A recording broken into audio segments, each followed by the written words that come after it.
नमस्कार, मैं हूं देवनाथ पांडे और आप देख रहे हैं नेट्रिक न्यूज। नेट्रिक न्यूज आज पहुंचा है कलाकारों का जीवन यापन कैसे होता है, कलाकारों की जिंदगी कैसे होती है, ये जानने के लिए आज हम पहुंचे हैं एक कलाकार के पास जो कि जिनका नाम है कविता राजपूत, जो कि पिछले 20 सालों से पेंटिंग्स बना रही हैं। आइए सबसे पहले हम उनसे बात करते हैं कि और पूछते हैं कि उनको पेंटिंग्स बनाने में कैसा लगता है, कितना समय लगता है। ये सब कुछ आज हम पूछेंगे इनसे। कविता जी, बहुत बहुत स्वागत है आपका नेट्रिक न्यूज पर। धन्यवाद। सबसे पहले तो आप ये बताइए कि 20 साल आपको हो गया पेंटिंग्स बनाते बनाते, तो सबसे पहले आपको प्रेरणा कैसे मिली कि हमें पेंटिंग्स ही बनाने चाहिए? हमेशा से ही रंग मुझे अपनी ओर आकर्षित करते थे। जब बचपन था तब मैं कागज़ पे घंटों रंग के साथ लगी रहती थी, कभी कुछ बनाती थी, कभी कुछ बनाती थी। बहुत आनंद आता था। धीरे धीरे लगने लगा कि यही शायद मेरे जीवन की राह है और मैंने इसी के लिए मेहनत की और इसी में एजुकेशन हासिल की। आज मैंने मास्टर्स किया, लेकिन मुझे ऐसे लगता है डिग्री से कहीं ज़्यादा ऊपर हमारी अपने रंगों की पहचान है, जिसे हम कैनवस पे उतारते हैं। मैंने बहुत सारी पेंटिंग्स बनाई, बहुत सारे पोर्ट्रेट्स बनाए। मैं काफ़ी सारे माध्यमों में काम भी करती हूँ, जैसे मैं पेंसिल स्केचिंग भी करती हूँ। जब मन कभी नहीं लगता रंगों में तब चारकोल के साथ भी काम करती हूँ। लेकिन हर मीडियम को करने का एक अपना ही अलग आनंद है। आज इतने सालों की मेहनत के बाद मुझे ये महसूस होता है कि एक कलाकार पे ईश्वर का एक अलग ही आशीर्वाद है। एक कलाकार का दायित्व है कि वो समाज में उसे अगर कुछ ईश्वर ने ज़्यादा दिया है तो वो समाज को भी कुछ ज़्यादा दे। यही एक कारण है कि मुझे ऐसा महसूस होता है कि मैं कुछ ऐसा बनाऊं, ऐसा अपने कैनवस पे उतारूं जो हमें प्रेरणा दे, जो हर देखने वाले के मन में एक बीज अंकुरित करे, एक पौधा बनाए, जिससे कि उसकी सोच समाज के लिए, अपने आसपास की चीज़ों के लिए, परिवार के लिए, लोगों के लिए बदले। आज मैं आपके सामने कुछ पेंटिंग्स मेरी जो अभी देखी आपने, उनमें मैंने दिखाया कि कहीं मैंने प्रकृति को चित्रित किया है। और प्रकृति को चित्रित करने का एक बहुत मुख्य कारण, पांडे जी, ये आपका क्या नाम है? जी बिल्कुल। प्रकृति को चित्रित करने का एक मुख्य कारण मेरा ये है कि शहरी जीवन में हम बहुत जो चीज़ की कमी महसूस करते हैं वो है प्रकृति, और जिसके प्रति हमें सबसे ज़्यादा एहसानमंद होना चाहिए, उसी चीज़ को हम बहुत बहुत ख़राब कर रहे हैं।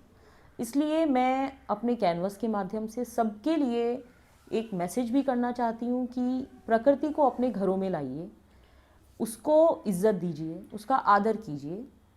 इसीलिए मैंने ये पेंटिंग्स बनाई। कविता जी, 20 सालों में आपको किन किन परेशानियों का सामना करना पड़ा? ऐसा तो नहीं है कि आप एकदम से ही सीख गई होंगी, परेशानियों का भी सामना करना पड़ा होगा आपको। जी जी जी जी बिल्कुल। कभी कभी तो रंग ही अपने आप में एक परेशानी पैदा कर देते थे। जो प्रकृति को मैं बनाना चाहती हूँ, जो चीज़ मैं कैनवस पे उतारना चाहती हूँ, उसका रंग कुछ और होता है और उतारते समय ऐसा लगता है कि रंग बन ही नहीं पा रहा। लेकिन बहुत मेहनत के लिए, सतत मेहनत अगर हम करते रहते हैं तो हमें धीरे धीरे करके उसमें महारत हासिल हो ही जाती है। बस इसी तरह से मैं मेहनत करती रही और आज मेरा काम आपके सामने है। कविता जी, पेंटिंग्स कई प्रकार के होते हैं। कुछ लोग पेंटिंग्स को लगाते हैं घरों की, अपने कमरों की शोभा बढ़ाने के लिए, लेकिन कई पेंटिंग्स ऐसे होते हैं जो हमें मैसेज देते हैं, समाज में क्या चल रहा है उसका मैसेज सीधा सीधा मिलता है हमें पेंटिंग के माध्यम से। जैसा कि अभी हमारे आसपास आपकी बनाई हुई पेंटिंग है, हम अपने कैमरामैन से कहेंगे उसको दिखाने के लिए। जैसे ये पेंटिंग है आपने बनाया है, तो इस पेंटिंग को आपने एक मैसेज दिया है। इस पेंटिंग को बनाने के बाद आपने एक मैसेज दिया है, तो ज़रा इसके बारे में थोड़ा सा बताएं हमें। जी, इस पेंटिंग में मैंने ये दिखाया है कि एक इमेज है जो मटका ऊपर बना रही है और नीचे बहुत सारे घड़े खाली रखे हैं। जो मटका बनाने वाला है वो है ईश्वर, जो हमें जब बनाता है तो बिल्कुल मिट्टी की तरह बनाता है। वो हमें कच्चा बनाता है और हम धरती पे आते हैं। उसके बाद हम धीरे धीरे अपनी मेहनत से, आसपास की परवरिश से पक्के होते हैं। जैसे कि एक घड़े को हम भट्टे में जब पकाते हैं तो वो पक्का हो जाता है। और मैंने दिखाया है कि नीचे जितने घड़े रखे हैं वो सभी खाली हैं। खाली घड़े दिखाने का तात्पर्य ये है कि हमें जो ज्ञान अर्जन करना है वो अभी बाकी है और हर व्यक्ति के लिए उसको अर्जित करना बहुत महत्वपूर्ण है। अर्थात आप जो भी चीज़ बनाते हैं, जो भी चीज़ सीखते हैं, उसको आप अपने जीवन में लाइए। जैसे कि हम सभी कहते हैं कि से नो टू पॉलीथीन, लेकिन फिर भी हम उसका उपयोग रोकते नहीं।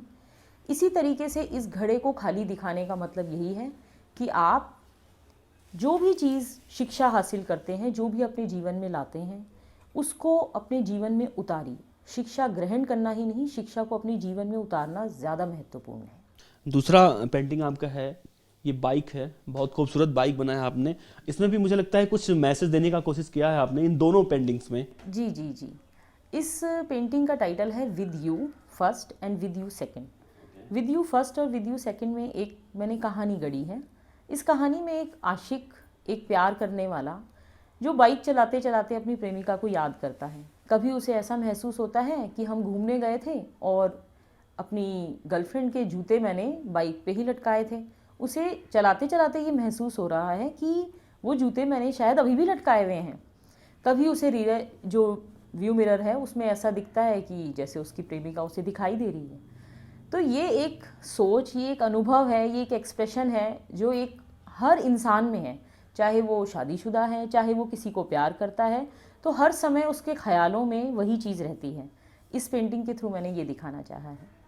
दूसरी पेंटिंग में अगर मैं देख पा रहा हूँ तो मिरर में एक लड़की का फेस है। जी जी जी। ये हमारी सोच है जो हमें हर समय अवचेतन मन में हमारे चलती रहती है, जो हमारी पसंद होती है, जो हमारी चाह होती है, उसके लिए हम भागते रहते हैं। तो इसमें ऐसा है कि बाइक के ऊपर वो चलता जा रहा है, लेकिन उसकी सोच जो है वो उसे ख्यालों में कहीं और ही लेके जाना चाहती है। कविता जी, एक पेंटिंग्स को बनाने में आपका कितना समय जाता है, या यूँ कहें कितना दिन लगता है? ये ज़्यादा डिपेंड करता है कि किस मीडियम में हम काम कर रहे हैं। जैसे कि अगर हम चारकोल में करते हैं, पेंसिल में करते हैं, तो काम थोड़ा जल्दी हो जाता है क्योंकि वो कागज़ पे होता है और वो फाइनल स्ट्रोक्स के साथ ही पूरा होता है। जब हम ऑयल में काम करते हैं, ऑयल एक माध्यम है कलर करने का, ऑयल पेंटिंग जिन्हें कहते हैं हम, तो ऑयल कलर जब हम करते हैं तो उसको सूखने में थोड़ा वक्त ज़्यादा लगता है, इसलिए उसको करने में थोड़ा ज़्यादा टाइम लगता है। कविता जी, आप कहीं अपने पेंटिंग्स का स्टॉल लगाने वाली हैं? ललित कला अकादमी आज एक national Indira Gandhi national museum for arts के साथ मिलकर एक इंटरनेशनल कला मेला लगा रही है दिल्ली में, जो दिल्ली में जनपथ, जो बहुत ही क्रॉट प्लेस के पास ही है और बहुत ही अच्छी हैपनिंग जगह है, वहाँ पे ये स्टॉल सारे लगेंगे, सारा मेला वहाँ लगेगा। और उसमें 4 फरवरी से 18 फरवरी तक ये मेला वहाँ चलेगा, जिसमें बहुत नामी गिरामी कलाकार पार्टिसिपेट करेंगे। मैं भी उनमें से एक हूँ और आप मेरा काम वहाँ देख सकते हैं और बहुत सारे कलाकारों से आप वहाँ रूबरू होंगे। तो मैं चाहूँगी कि आप सब वहाँ ज़रूर आएँ। जैसे कविता जी, मेरा सपना है कि मैं ये बन जाऊं, इनका सपना है कि ये बन जाएं। आपने भी कुछ सपना देखा होगा और मुझे लगता है कि पेंटिंग्स को लेके ही देखा होगा।